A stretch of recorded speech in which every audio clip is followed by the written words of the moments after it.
भगवान श्रीकृष्ण बाणी आम जीवन में अत्यंत जरूरी, जहाँ आमको जीवन में आग को बढ़ा प्रेरणा दे थाए एवं चिंतारू मुक्ति दे थाए। श्रीकृष्ण बाणी अनुसार जदि आपण अधिका चिंता करुचंती ताहले सुनी रखंतु। श्रीकृष्ण कहिचंती चिंता करनी, श्रीकृष्ण तम साथी रे अछंती, तमे जितिबो निश्चित, कर्म कर, फलर चिंता नहीं, श्रीकृष्ण तुमको सहयोग करिवे। चिंता करनी, आपण जदि सचेतन रहिबे समस्त दुख दूर होई जिवो। चिंता करिबा ठीक नुहे, जहा हेबार थिबो सेया हेबो। आगको बढ़िबा पाई प्रयास करंतु। जीवन रे केतेबेले चिंता आसी थाए, किंतु से चिंतारू निवृत्त रहिबा पाई मन को धैर्यर सहित रखिबाकू पड़िबो। चिंता करिवारु किछि हासिल हुए नाही। तुमे जदि आशा और क्षमतारे विश्वास करिबो समस्त दुख दूर हेबो। चिंता करिले यह केवल तुमर शक्ति को ह्रास करिथाए। तेणु पदक्षेप नियंतु।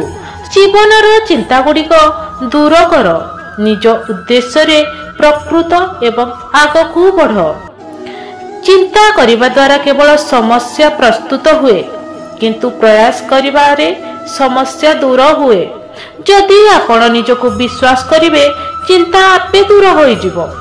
चिंता करिबा किछि प्रतिकूल नुहे, किंतु सेही समस्त प्रतिकूलता शक्ति रे परिणत होई जिवो। समस्या समाधान देखिबार पथ आपणकर शक्ति एवं भरोसा रे रहिछि। शक्ति और धैर्य नै समस्या को परिवर्तन कर। जेउ लोक माने चिंता करंती नाही से समस्यार समाधान देखिबे। जहा समस्या को स्वीकृति करिथाए से सेही आशार समाधान पाइबो।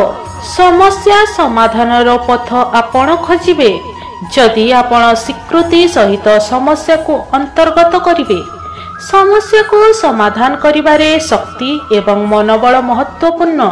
स्थिर हेबा सहित प्रति समस्या पाई रास्ता खोजंतु। समस्या समाधान रे केवल एक मानसिकता दरकार। प्रतिकूल समय को आशा और प्रयास रे परिणत करंतु। जीवन रे समस्या आसी थाए, किंतु यह काहाको समाधान करिबारे सर्वोत्तम मूल्य प्रेम साधना एवं आशा रे होई थाए। जदि आपण समस्या देखिबे तेबे सेही समस्या रे आपणक शक्ति विकसित हेबो। समस्या को समाधान करिबा पई आपणकर एक प्रकार धैर्य और स्वीकृति आवश्यक। चिंता करिबा को नाही, केवल प्रयास कर। श्री कृष्ण कहिचंती कर्म कर, किंतु फल को अतुट भावे छाड़ी दियो। तुमे प्रयास करि चलो, एक दिने तमे सफल हेबो। जेउ लोक निरंतर प्रयास करे से समस्त कष्टर मुक्ति पाई थाए।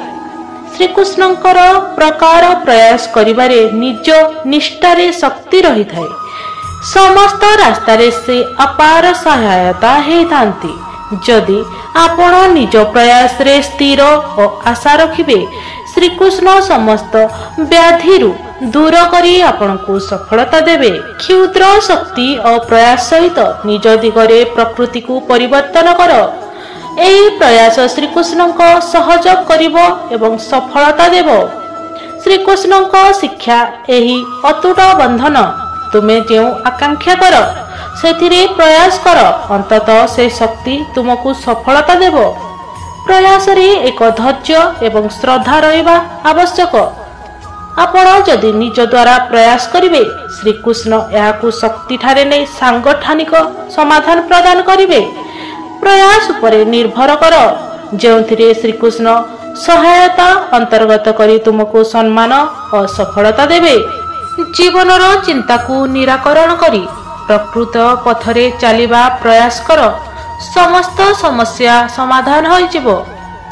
प्रयास और शक्ति को अतुट रख। चिंता को छाड़ी दियो, स्थिर भावे आग को बढ़।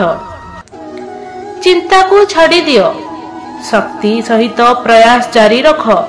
समस्त प्रतिकूलता अतिक्रम करिवो। जदि यही भिडियोटी आपंक भल लगी तेबे आपण आम चैनल को सब्सक्राइब कर दियंतु एवं एमती नुआ नुआ वीडियो देखिबाई पाखरे थिबा बेल आइकन को क्लिक करंतु जहाद्वारा कि आपण अपडेट हो पारिबे जे नुआ भिडियोटी आसी जाइछि। तेबे रहिली नमस्कार।